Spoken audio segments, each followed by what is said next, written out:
Hi, my name's Gracie, and today we're going to talk about the process of planning a wedding.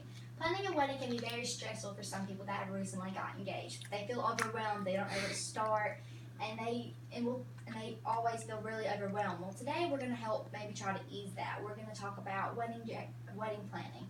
We're going to talk about wedding dresses, how to pick bridesmaid dresses, venues, catering, guest lists, the works.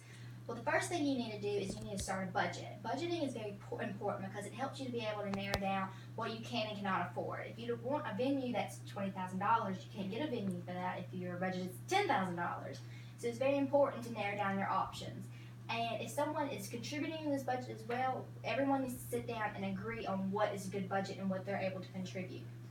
After that, you need to start looking at making a guest list and picking your wedding party. Picking a wedding party is very important because it helps you be able to order your bridesmaid dresses and your tuxedos early on, so that way if there's an alteration or something needs to be fixed, you can get it ahead of time and you won't be so stressed out with it's like days before the wedding.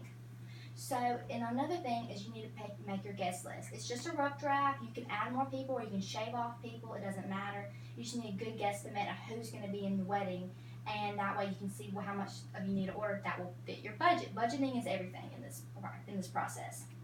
After you do all that, you need to start picking a wedding date. That's very important because you cannot get a venue unless you finalize your wedding date.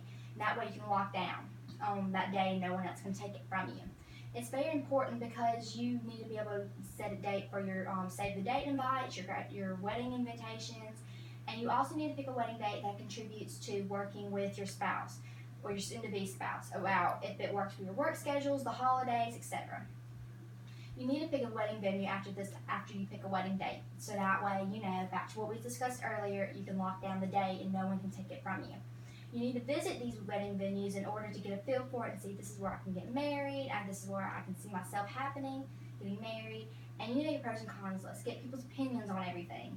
It's very important to have lots of options with this so you can just not say, I want this and then be done. You may like something else in the future. So constantly look and have options, find out exactly what you like. After the wedding venues, it's important to find a wedding dress and bridesmaid dresses and tuxedos. And when you pick a wedding dress, you want a lot of options because you want that one dress that you like. So you need to go months in advance or however long your wedding date is in the future. You need to do it way ahead of time so you can have lots of options, find the dress of your dreams. And same with the bridesmaid dresses and the tuxedos, because if something happens and you need an alteration, you need to do it way in advance, so that way it's weeks before and you don't have to be stressing when it's down to the wire for the days. And it's very important that everyone agrees on it. You have lots of options to make sure you like everything. It's very important because it's your day. You want to be able to like everything. Once you've done all that, those are the big details. Now it comes to the small details with picking flowers and doing wedding favors and personalizing everything. Just this really small details. And decorating is a big thing, but it's not as big as the majority of what is actually going to be taking place in this wedding. And after that, you need to start getting your wedding bands, your marriage licenses, and that's all the last things you need to do before the big day. So the last thing you need to do is just to get married, and that is the process of planning a wedding. Thank you.